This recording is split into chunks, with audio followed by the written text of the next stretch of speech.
The old McGregor textile factory loomed over the quiet town like a forgotten relic of the past. Rusted metal beams creaked in the wind, shattered windows stared blankly at the gray sky, and vines snaked their way up the crumbling brick walls. It was set for demolition in just a few weeks, but before that could happen, the fire department was called in for a final inspection. Captain Eric Lawson wasn't looking forward to it. These routine inspections always felt like a waste of time, clearing out squatters, checking for potential hazards, making sure no accidents happened once the wrecking crews arrived. But something about this factory made the hairs on the back of his neck stand on end. As the fire truck pulled up to the front gates, the rest of the crew piled out, joking and laughing like it was just another day on the job. But Eric's grip tightened on his helmet. He had been here before. Not this factory exactly, but a place just like it. And that time, they hadn't all made it out. "All right, you know the drill," he said, forcing his voice to stay steady. "Let's get in and out." The factory was deathly silent as they stepped inside, their flashlights sweeping across rusted machinery and broken conveyor belts. Dust particles floated in the stale air, and somewhere deep in the factory, a slow drip echoed through the halls. "You smell that?" Reggie, one of the younger firefighters, asked. Eric nodded. Beneath the layers of dust and mildew, there was something else.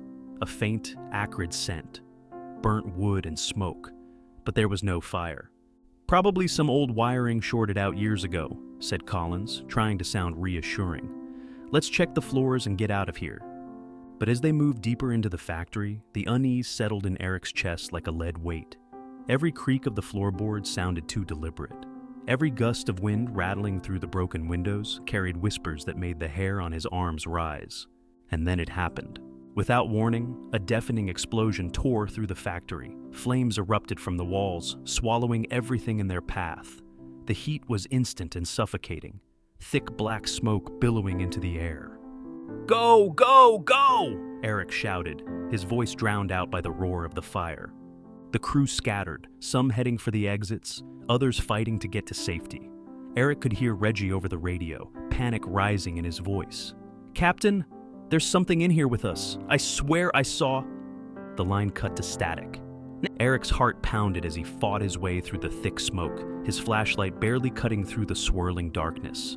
He could hear the crackle of fire, the groaning of collapsing beams, but beneath it all, something else. Footsteps. He froze. Through the smoke, just beyond the flickering flames, he saw them, figures, moving, watching. Their shapes twisted and flickered, faces obscured by the haze. They stood among the flames like they belonged there, unmoving, silent. "Reggie!" Eric called out, pushing forward despite the overwhelming heat. He reached the last place he'd heard him, but there was nothing. Just empty space and the smell of burning. Hours later, when the fire was finally under control, the search for Reggie began. They combed through the charred ruins, finding only remnants of the factory's past, melted machinery, blackened beams, and piles of ash. But no Reggie, and no explanation. The official report stated that no source of ignition was ever found, no faulty wiring, no evidence of an accelerant. Spontaneous combustion, they called it. A freak accident, but Eric knew better. The nightmares started soon after. He saw the factory in his dreams, but it was always burning. The smoke swirled around him, thick and suffocating, and through it, he saw the figures, Reggie among them, standing, waiting. Eric became obsessed. He spent sleepless nights poring over old reports, digging into the history of McGregor textiles. What he found chilled him to the bone. Over the decades, there had been 3 fires at the factory. Each time, no source was found. Each time, someone had vanished without a trace. Workers whispered about seeing figures in the smoke, hearing voices when the factory was empty. And then there was the journal.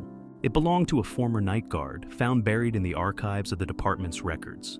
The final entry sent a cold chill down Eric's spine. "I hear them in the walls. They don't want us here. They won't let me leave." Eric couldn't ignore it anymore. One night, he returned to the factory alone. The ruins were still damp from the last firefight, and the air smelled of charred wood and ash. He walked through the skeletal remains of the building, listening. Then he heard it, a whisper. "Get out!" Eric spun around, but there was nothing, just smoke curling through the air. He He stepped forward and his boot kicked something small. Reggie's radio. He picked it up, heart hammering. Static crackled through the speakers, and then, faintly, so faintly he almost thought he imagined it, he heard his friend's voice. "Captain, you should have seen it. Should have known." Eric dropped the radio and bolted out of the ruins, his chest heaving, sweat dripping down his forehead, despite the cold night air. He knew now, this fire wasn't an accident. It never was. Days turned into weeks, but the unease never left him. The department closed the case, chalking it up to misfortune, but Eric could feel it in his bones. He started seeing the figures in the corners of his vision, catching the scent of burning wood in places where there was no fire. And every night, as he lay in bed, his radio crackled to life with faint whispers. Reggie's voice. "Get out. Before it's too late." But it already was. Eric drove past the factory ruins one last time before leaving town for good. The lot was empty now, but as he glanced in the rearview mirror, he swore he saw something. A flicker of movement, and the unmistakable shape of a man standing in the smoke, watching.